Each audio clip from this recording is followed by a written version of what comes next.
lwenkosi uMzilikazi. Namhlanje isikhumbula inkosi uMzilikazi, umsunguli nomakhi wesizwe esakhiwe ngezizwe zabombana ngaphansi kobuqhawe nobuhlakani bebayo. Inkanyamba emakhandakhanda uMzilikazi ongemzila wegazi, inyanga engalelanga esinelwe ziyinkanyezi zezulu, osinelwe inkwekwezi nesandulela kwalilizwe isicela-nkobe. Sithi bayede eshobashobe lingangoyise, untombi yabuye ebusweni bukaShaka, unkomo zavula inqaba ngezimpondo ngoba zavula iy'ngome zahamba ibhide elimnyama Mthwakazi kaNdaba, ngiyabulisa. Igama lami nguThulani wakaNkala, uMathule Broadcasting Corporation.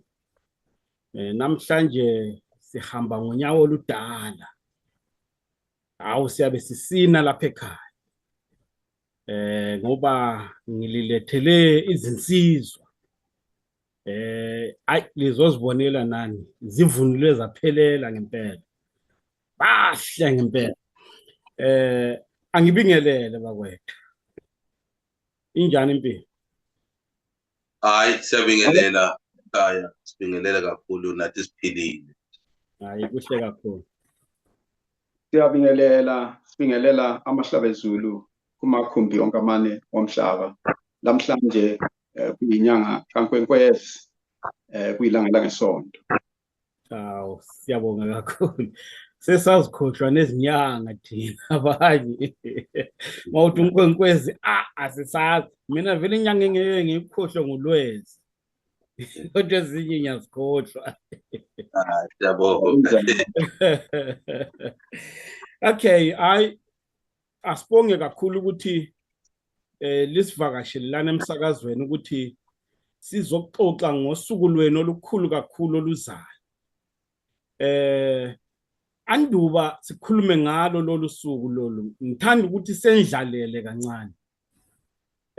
Ngizoqala ngawe baba Bhalule, ngiyazi ukuthi uke wabalana ngonyaka ophelile, kodwa ke abantu ngiyathemba ukuthi basafisa ukuthi namhlanje ungazethula futhi ukuthi ungubani, ngokuzalwa ungubani, ngokomsebenzi in terms of kunhlangano yena.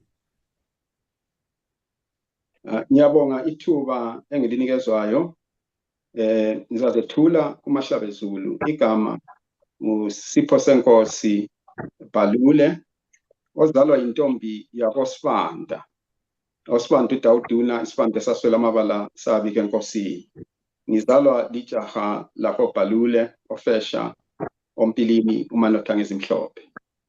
Ngimele inhlanganiso isintu samahlabezulu, eyinhlanganiso yabantu.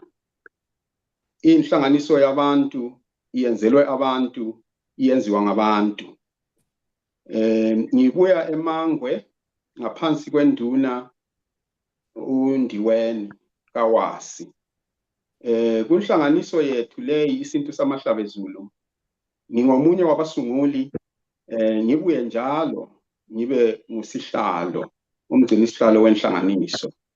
Yikho engiyikho kunhlanganiso yethu, inhlanganiso yenu mahlabezulu. Hayi asibonge kakhulu baba Bhalule. Umanotha ngezimhlophe. Baba Ndlovu, asize kuwe, sicela nawe ngokufanayo ukuthi uzethule emphakathini. Bingelele sizwe esikhulu, sizwe sikamphakathi sikaNdaba. Igama nginguRoy uNdlovu Mchazo Mabulali.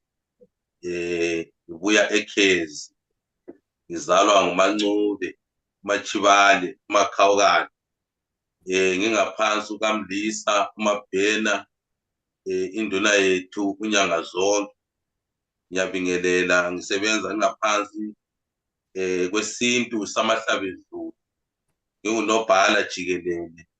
Ngisebenza sisonke nobaba uBhalule kunhlanganiso yenu yamahlabezulu. Ngiyabonga. Hayi siyabonga kakhulu baba Ndlovu. Baba Bhalule, sicela ukuthi usithi fahla nje ngamafupi usho ukuthi kanti isintu samahlabezulu siyini. Ngiyabonga kakhulu. Isintu samahlabezulu siyinhlanganiso yabantu elenjongo yokuthi silondoloze isintu sethu, lemvelaphi yethu thina singamahlabezulu.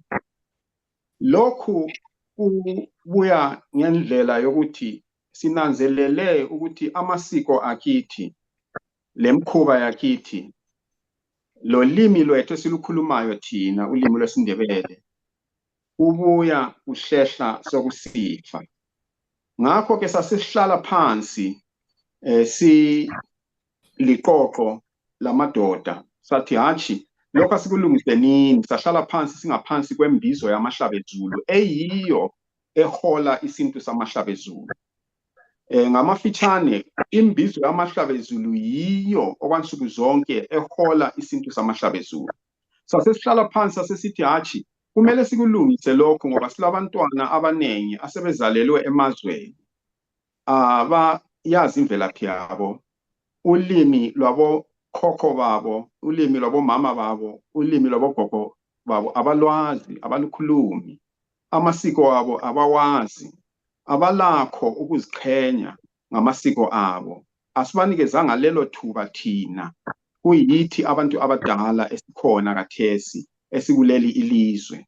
Sasesikubona ukuthi kufanele ukuthi abantwa bethu sibanikele leli thuba lokuthi bebeyazi imvelaphi yabo ngoba imvelaphi iqhakathekile kakhulu ebantwini. Uze abantwana singabachibe ngomhlambi kaZalusile kuleli ilizwe. Singabachiya bengumhlambi kaZalusile, abantwana bazadobha okuningi okungasiko kwabo ngamasiko, bedobhe okungasiko kwabo, belandele nje bebe ngumhlambi kaZalusile. Sasesithi hachi asingeke sichiye abantwana bedliwe ngamaganyana thina sikhona. Ngakho kasihlaleni ke bakithi silungise lokho. Ngizathi ke okumqoka kwisintu samahlabezulu lulimi esilukhulumayo olwesiNdebele. Ulimi luqhakathekile kakhulu ngoba uma uchasisa amasiko akho, uma uchasisa imvelaphi yakho, ichasiseka lula ngalolo limi lwalawo masiko. Amasiko ngeke wachasise lula ngolimi olungasilo lwalawo masiko. Kodwa abantu ngicela bengizwe kuhla ngitsho ukuthi ulimi lwesiNgisi lezinye indimi aziluchasisi, azichasisa amasiko ethu, kodwa ngitsho ukuthi kuba lula nxa uchasisa ngolimi olukhulumayo. Ngakho ke thina siyafundisa isiNdebele, siyasizama ukusikhuluma loba nje sesisikhohlwa lapha lalapha sesikiliza, kodwa siyasikhuluma. Uzananzelela ukuthi thina ke lapho esikhuluma khona labantu sikhuluma ngesiNdebele. Ulimi lwesiNgisi asilubalekeli ngoba sisebenza ngalo lapha kuleli lizwe. And uma nxa sokumele silukhulume, we switch very quickly and converse in English and connect with people in English confidently, with consideration and with conviction. Lokho siyakukwanisa. Kodwa ke angikho lapho thina sifuna ukuthi sikhulise ulimi lwesiNdebele. Yikho nje ngamafitshane ngathi siyinhlanganiso yabantu. Inhlanganiso ingeyabantu isezandleni zabantu. Inhlanganiso ikhuliswa ngabantu. Thina sisebenzela abantu bakithi abayibo abasicelayo ukuthi asenzeni kanje. Ngakho ke siyisithunywa zabo thina, sincedisana nabo amandla asebantwini. Hayi asibonge incazelo ecacile. Siyathemba ukuthi abantu bayezwa. Ngize kuwe baba Ndlovu. Ngiyabona ukuthi lana sisemazweni liqoke ukuthi akulondolozwe isiko. So ebengicela ukuthi ngibuze kuwena ukuthi kungani lithole kubalulekile ukuthi isiko lilondolozwe. Kunceda ngani ukulondoloza isiko? Ngiyabonga babunkana, ngibonge Thwakazi omuhle, ngibonge Sizwe Samahlabezulu. Ngiyabonga umbuzo wenu muhle kakhulu. Yikho sahlala phansi saba isintu samahlabezulu. Kuyinto yenu nina amahlabezulu. Sananzelela ukuthi ngingathi mina abantu sebehlalile ngokushiyana kwabo kuleli lizwe isikhathi eside njalo sibheka abantwana abancane abazelweyo labantwana ababuyileyo elizweni esibuya kilo abantwana ebuye ekhuluma ulimi alufundiswa ugogo wakhe kodwa-ke sifike lapha ebeselahleka kube labantwana futhi abazelwe lapha abangatholanga lelo thuba ukuthi befunde ulimi sahlala phansi akunanzelela ukuthi Mahlabezulu asibuye nini siqoqaneni sifundisaneni sifundise laba abantwana abancane ukwenzela ukuthi noma umntwana esuka lapho hamba naye ngoba siyambona kuyenzakala into esiphila kiyo umntwana usefikile ekhaya ukubingelela ugogo ukuthi salibonani gogo linjani uzothola ukuthi umntwana akazi lutho usekhuluma ngesilungu ugogo usephambili kasazi ukuthi uzaphendula ethini khona lokhuyana sahlala phansi sakubona ukuthi ake sibuye nini singamahlabezulu siqoqe nini sifundiseni ingane njalo futhi sakunanzelela ukuthi singamahlabezulu sizithola sinamathele kwezinye izizwe ezingasizo lapha esivela khona kanti-ke nathi-ke sikhona lapha asivuse okwethu sikubambe ngezandla zethu ngiyabonga usesekhona lapho kusobala ukuthi ulimi yinto emqoka kakhulu noma ngithi eqhakatheke kakhulu kunhlanganiso yena so ulimi lilufundisa kanjani iziphi inhlelo eninazo ezokufundisa ulimi ngiyabonga njengoba kuyinhlanganiso esukumayo isendleleni siphezu kwakho inhlelo zonke ukuthi sizothola indlela yokuthi sifinyelele ngoba siyananzelela njalo ukuthi siselizweni lokuhlukahlukana omunye le lokhuyana konke silekhasi lethu le-Facebook indlela zokuxhumana zikhona ezilula manje konke lokhuyana njengoba sibheka umcimbi ozayo omkhulu uma umcimbi udlula kuzoba lehlelo konke lokhuyana amahlabezulu azokuthola ekhasini ngendlela abazofundiswa ngayo abantwana sizokuhlela sizothola indlela yokuthi abantwana bonke ukhona kusokusenzakala online kule ndlela ezikhona ukhona ugcina isihlalo naye laphana angangezelela kokunye mhlawumbe engabe ngikweqile kodwa-ke engakutsho Mahlabezulu inhlelo zonke lizozithola khona ekhasini abantwana lizomangala ukuthi bazofunda kanjani siyabonga Siyabonga ngingazi baba Bhalule noma ungafisa na ukuthi ugcwalise kukhona lokho osekukhulunywa ubaba uNdlovu ubaba uNdlovu ukubeke kahle kwacaca engingakwenza nje ukuthi ngithi fahla kuphela esikukhuthazayo esikugqugquzelayo kubazali ukuthi ulimi siqalisa ngokuthi lufundwe ekhaya lapho umntwana ozalelwe khona bafundiswa yithi thina abazali siyananzelela ukuthi ezinye izizwe loba kumbe ngezamaJuda kumbe izizwe ezamaPakistani lezinye izizwe nje ezikhona abantu abo bakhuluma indimi zonke ngobubili bazo kumbe ngobuningi bazo lokho akubalahla abantwana kumele kuqale ke ekhaya thina lapho esikhona sibe sibakhumbuza abantwana sibakhulumisa ngolimi lwethu ngoba uma usuhamba lo mntwana ekhaya usufika kugogo umntwana seyehlule ukuthi ekhulumisa ugogo wena mzali ngosuzatolika usutolikela umntana wakho ekhuluma logogo leyani into siyibone ingasiyo into eqondileyo ngakho ke inhlelo siyazihlela inhlelo ziyabuya njengoba ubaba uMchazo ekhulumile ukuthi inhlelo ziyabuya silekhasi kumakhasi lawa siyakhuluma ngesindebele kodwa sizochaza ke abantu sibayendlalele kuhle ukuthi inhlelo zethu yilezi lalezi ezibuyayo okwathesi sifuna ukuthi umcimbi lo siubambe udlule sibe sesichasisa ke thina inhlanganiso yethu asonhlanganiso eba ekhangelela ukuthi iyenze into eyodwa kuphela ngomnyaka sikhangelele ukuthi umnyaka wonke sibe lenhlelo ezendlaliweyo ezokufundisa abantu, lezokuncedisa abantu, sincedisana nabo abantu ngezinto zakithi ezesintu, izinto zakithi eziyizo abantu abazidingayo. Sibabonisa indlela, lapho sibabonisa khona indlela, sincedisane nabo, sixhasane labo, siphakamisane. Baba Bhalule, abantu uma uxoxisana nabo kwezinye izikhathi bathi bona abantu abethu singabafundisa ulimi lwesiNdebele bazosalela muva, luzoba confuse. Ngingazi ukuthi wena ukubona kanjani khona lokho.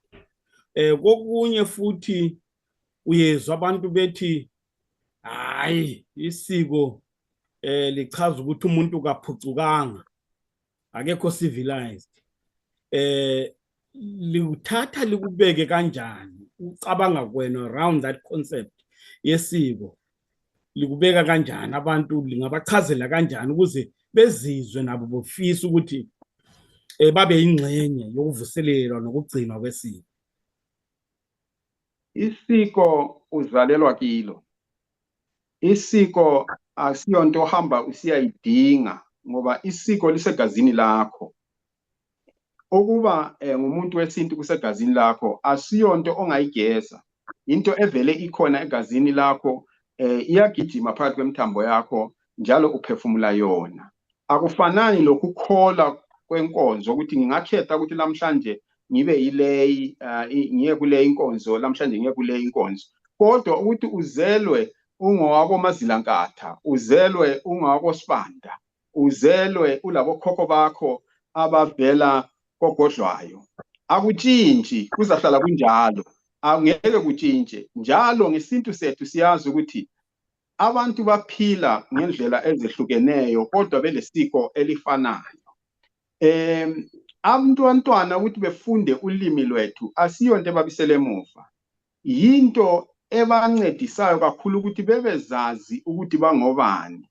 Uma ungazazi ukuthi ungubani, ngeke wazi ukuthi uziqhenye kanjani ngokwakho, uzadobha okungasiko kwakho. Abantwana singabafundisa ngokuthi beziqhenye ngokuthi bangobani, beziqhenye ngokwakibo okusegazini, kuzabanikeza isibindi legunya lokuthi loba besiya phambili bazazi ukuthi ngingakabi yilokhu, kodwa ke mina ngokomdabuko wami ngiyilokhu.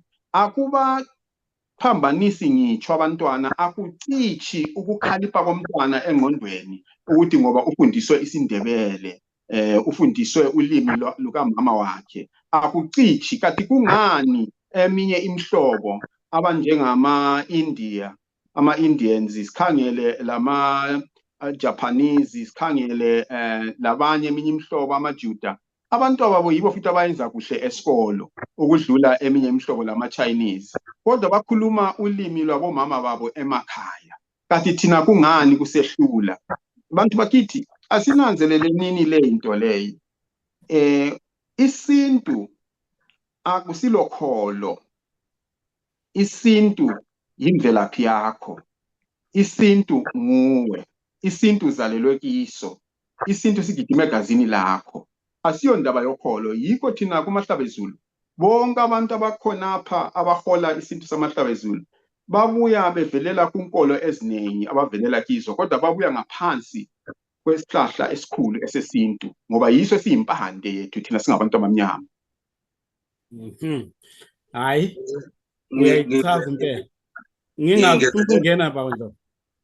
Ngingezelele khonapho ekuthini ungakhangela naye imbala uMzilikazi kaMachobane wayebuthanisile izizwe ngokuhlukana kwazo. Uthola umntwana ebuya esikhalangeni, umntwana uzokhuluma isikhalanga kuphelele, abuye angene esiNdebeleni akhulume isiNdebele, abuye ayeSuthwini ayekhuluma isiSuthu. Ungakabi kwazi ukuthi lo mntwana kade uzelwe esikhalangeni, uzelwe esitongeni, ehlanganise zonke indlela. Kanti thina sizohlulwa yini? Njalo futhi ngingezelele khona lapho ukuthi wona amangisi abantwana bezikolweni lapho bafundiswa oFrench, bafundiswa oSpanish, zonke nje indimi zakhona lapha kuleli eleliyuko siyakubona kusenzakala njani. So yikho ngithi thina nathi singamahlabezulu asivukeni sizibambele umkhonto ngezandla. Hayi uyayichaza and ngiyajabula kakhulu indlela elichaze ngakhona. Ikakhulu uma linikeza izibonelo ezifana namaNdiya. Ungabheka amaNdiya ezikoleni lana ahamba phambili. Even namaChina nawayi bahamba phambili. So usho ukuthi nje i-argument lena yokuthi hayi abantwana bayo confused bayosalela muva. Hayi ayilampande. Baba Ndlovu ngize kuwe khona lapho ngifuna ukuthi ngiuqedise umbuzo lo ucishe uhambelane nalo engiqeda kubuza. Yebo. Ukuzazi komntwana ukuthi ungubani. Engathi i-awareness of i-identity yakhe ukuthi ungubani. Nokuziqhenya nge-identity yakhe. Kumnikezana umntwana empilweni. Ngiyabonga. Umntwana ukuthi azazi ukuthi yena ungubani kuyamthokozisa. Ngoba sesikubone ezikolweni khona lapha abantwana bekhula endaweni ezishiyeneyo bembuza ukuthi wena ngoba siyakwazi vele ukuthi uzohamba uhambe kodwa ekugcineni bazokubuza ukuthi uvele ukhokho wakho uvele uyihlo unyoko okuzalayo imvelaphi yakhe ikuphi. Umntwana uma umfundisile ngekhaya ukuthi mina ngilapha kodwa ngizalwa ekhezi, kuzoba lula for umntwana ukuthi angalahleki njalo futhi azizwe esibani lesibili. Kanti-ke umntwana uma sekhulile selabo 20 eselabo 30 sasibone umntwana osedinga imvelaphi kuyakhathaza nomntwana.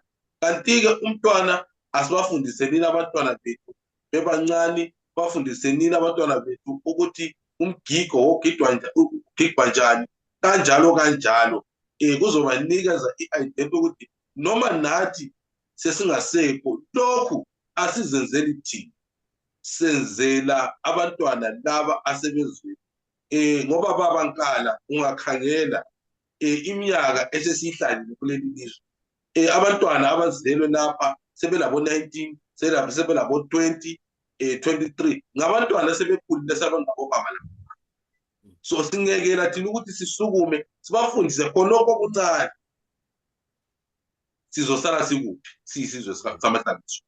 Ngiyabonga. Hayi kakhulu, hayi kuhle, kuyabongeka kakhulu. Baba Palule,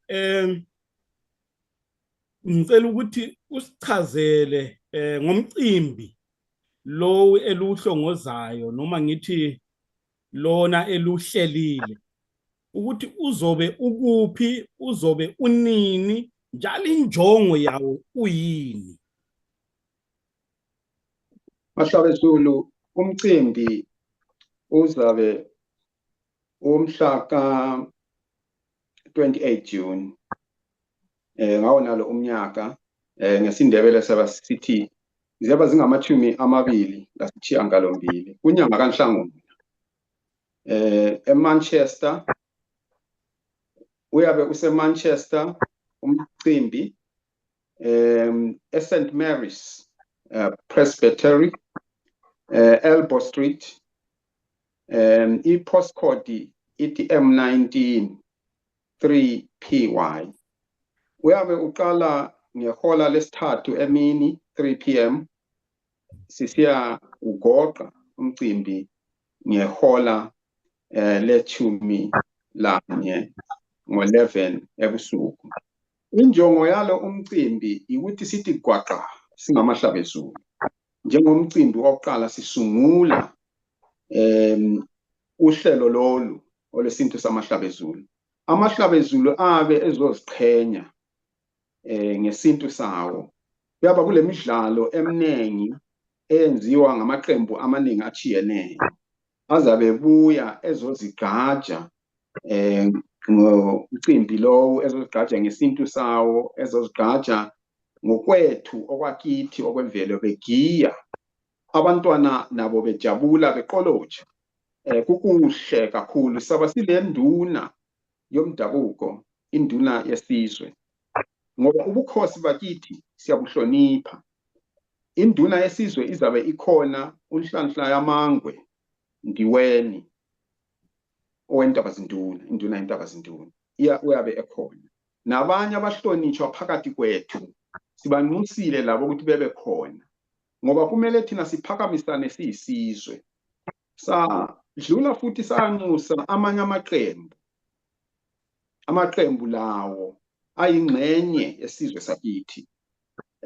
IBukalanga Gathering sibabhalele incwadi, sababhalela futhi ngolimi lwabo lwesithalanga, ngoba siyaqhakathekisa ukuhlonipha indimi zabanye abantu. Sasesinxusa ke lamanye amaqembu, imzilikazi, umgubho wenkosi umzilikazi, sibanxusile nabo, sibabhalele labo ngesindebele ukuthi bebe khona. Sasesikhangela ke inkonzo eziningi ezakithi ezilabafundisi bakithi, labo sibabhalele sathi buyanini, le yinto yamahlabezulu, sizotshona sisonkeni siphakamise okwakithi, ngoba phela lapha sokumele sivuyele emasisweni, sikhangele okwakithi sikuphakamise, siziqhenye, sigiye. Kuzabe kulokudla kwesintu, ukudla kwesintu okuphekwe ngabantu bakithi, okumnandi okunambithayo, abantu bebuye bezoncinda. Ukudla kwesintu kuzabe kuvunuliwe okwesintu, lapho okhona buya qalisa ukulungiselela ukuthi uthenge imvunulo yakho, izabe ithengiswa futhi ngalelo langa khonapho emcimbini, imvunulo yesintu. Ngakho abantu bakithi ababuye ngobuningi, bebuye bezotshona begida begiya, konke kumnandi, sincedisana, siphakamisana.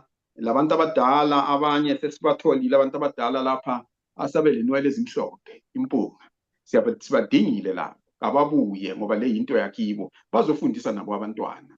Yikho ke umcimbi bakithi ngowenu, lapho okhona, njengoba ngikhuluma nje kathesi, kumbe usemsebenzini kule lizwe sithi shift, kumbe usenkonzweni, kumbe loba ungabe usemzansi kulo muntu omaziyo olapha, umtshele ukuthi kulo mcimbi ozaba ukhona eManchester, kumbe use-Ireland, kumbe useMelika, umcimbi ngowenu bantu bakithi. Kumbe ungumzali ohleziyo kathesi endlini yakho, ophekayo, lamhlanje kuyiSunday, uphekela abantu bakho, ngikhuluma nawe, umcimbi ngowakho, buya labantu bakho bezotshona bejabulile, umcimbi ngwamahlabezulu. Amahlabezulu yini bantu bakithi? Hayi, siyabonga kakhulu. Baba Ndlovu, uma lilalele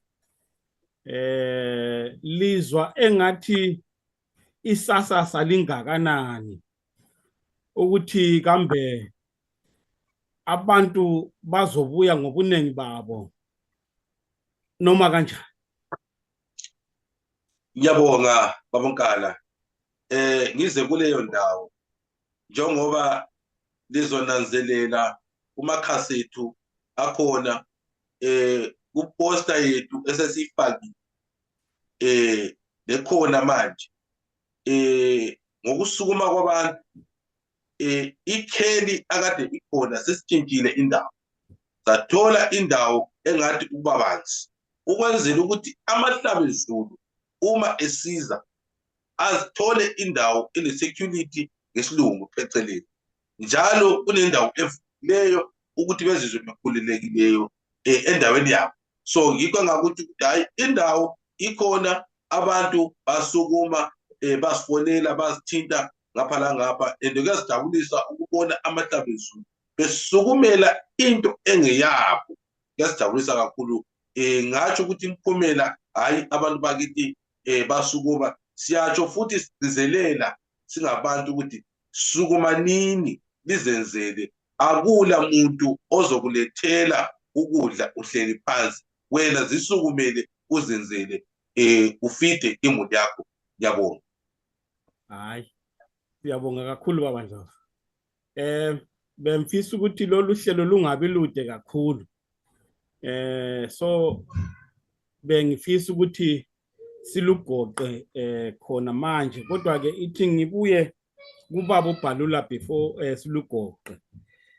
Baba Bhalule, abantu bajwayele ukuthi uma kuhlelwe imicimbi efana nalena kungenwa ngezimali ezishisiwe. So kowena umcimbi wesintu samahlabezulu kuyabe kungenwa ngamalini? Ngiyabonga baba Nkala, umbuzo omuhle njalo ozancedisa abantu. Kumcimbi wesintu samahlabezulu akungenwa ngemali. Uyabuya ungene nje kuphela. Isizathu kuyikuthi lo ngumcimbi wabantu. Umcimbi wabantu sicela ukuthi abantu beze bona emcimbini wabo ngokufisa kwabo, ngoba kubathinta. Uma kukuthinta kukuvusela uhlanga, uzizwe ukuthi yebo madoda, kumbe lanxa ungumama usizwe ukuthi hey, yimi lowo, yithi amahlabezulu, sukuma ubuye, thina siza kwamukela, uchelese ngalelo langa, akubhadalwa. Kuzabe kulokudla okukhona. Ukudla kuyathengiswa, yikho oza kuthenga ukudla. Ngoba uyabe lawe nxa ufisa ukuthi uncinde kulokho okuphekiweyo, ukudla kuyaba kukhona kuthengiswa. Yikho thina sibone kufanele njengabaholi besintu samahlabezulu ukuthi hatshi njengomcimbi wabantu, thina ke hatshi abantu ababhadali, kodwa thina abaholi sizakhipha ezikhwameni zethu sincedise ngoba umcimbi ngowabantu.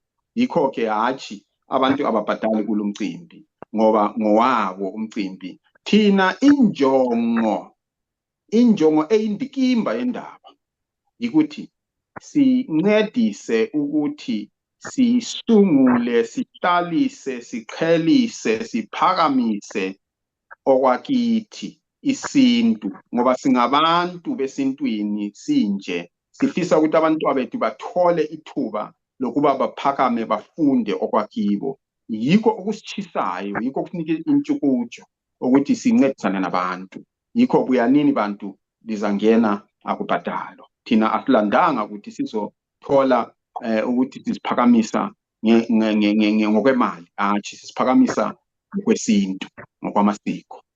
Hayi, kuhle kakhulu. Hayi, kuhle kakhulu. Angibonge kakhulu ukuthi nizile lana ukuthi nizobikela umphakathi ngomcimbi ozwakala uzoba umuhle kakhulu. Nami nje hayi sengike ngezwe abantu bekhuluma ngawo lo mcimbi, okuyinkomba yokuthi hayi amahlabezulu azimisele ukuthi aze ngobuningi. Baba Ndlovu, ngicela usinikeze amazwi akho okugoqa baba. Ngiyabonga baba Nkala. Ngithande ukubonga leli thuba osithe wasinikeza lona singamahlabezulu, singumthwakazi kaNdaba. Ngithi bantu bakithi sizwe sikaMthwakazi, sukumanini lime ngenyawo zenu. Ukudla likuphiwe nako. Uyanini sizosukumisa isizwe sikaMthwakazi, sizosukumisa isizwe sakithi siselizweni esihleli kilona. Ngithi uyanini sibuye sibe ndawonye njalo futhi lizobona amathuba amaningi, ngoba siyakwazi singabantu bamahlabezulu ukuthi sinazo imboni, sinabo abalobi, sinabo abenza phecelezi ngesilungu amathalenti amasiko akithi achiyeneyo, kodwa bancindezelekile elizweni leli. Kodwa ngithi mina asibuye nini siuveze nini thina sizenzele than ukubona ezinye izizwe noma omakhelwana bethu lapha esivela khona. Ngithi mina sondela nini nawe uma lapho khona namhlanje ukwazi ukuthi mina ngiyakwazi ukubala inkondlo, ngiyakwazi ukubala ugwalo ulakho ending thintana labaphathi bazokuxhumanisa ubuye nawe uzoveza wena ukuthi usiphatheleni. Ngiyabonga. Hawu, siyabonga kakhulu Qhawe lakithi. Baba Paluli, amazwi akho okugoqa baba. Mahlabezulu amahle lina bakandaba.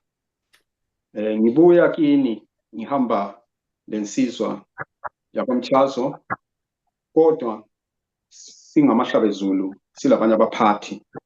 Njalo sibuya sihamba sinani mahlabezulu ngoba isinto samahlabezulu ngesene.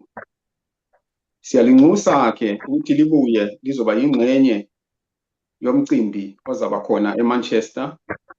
Libuye lizoba yingxenye yalokho okusungulwayo okungokwenu. Sesizibambela okwakithi, sizilungisela thina singamahlabezulu. Singabi sikhala sisithi thina kuyonakala, kodwa kungela lutho esilwenzayo thina. Ngakho ke sithi asizinikeleni amandla. Amandla akithi asezandleni zethu. Amandla aba manengi uma sibambene saba munye. Ngakho ngithi asibambaneni mahlabezulu. Ngulo mcimbi loba ulikhalanga, loba ulivenda, loba ungumtswana, loba ulindebele, loba ungumsuthu, ulinambile, loba unguphi umhlobo, kodwa buya kwisinto samahlabezulu. Ngoba inkosi uMzilikazi yayigoqela bonke abantu, njalo yayibabusa ngobuhle nangothando. Ngakho ke asibuyeni sonkeni ngobuhle nangothando. Sibuyeni sonkeni ngokuzimisela. Thina sizalamukela ngenhlonipho, silamukele ngenjabulo, kodwa sizacela ukuthi ngelanga lomsebenzi madoda ingquzu lichaye, bomama liuchaye umpululu, abantwana sibabone begida bechaya labo isichikicha, sibone namakhosi nawo ehlekelela, kube kuhle kube mnandi. Ngoba lokho ngokwakithi, okwakithi asikuceli siyakwenza, njalo sixolisi ndawo sikwenza thina ngoba ngokwakithi. Siyabonga amahlabezulu amahle, sibonga ke lo mphathi wohlelo ubaba uNkala ongumuntu osincedayo kakhulu isizwe sakithi la esiphakamisa. Siyabonga amahlabezulu amahle. Hayi, sibongile kakhulu, sibonge kubaba uBhalule, sibonge kubaba uNdlovu. Abasilethela udaba olumnandi kakhulu, udaba oluhlabusayo. Siyathemba ukuthi mahlabezulu sizophelela sizobe siyihlabathi zolwandle khona eManchester. Hawu bakwethu, siyacela kakhulu asipheleleni ngokwakithi ke lokho. Siyabonga kakhulu.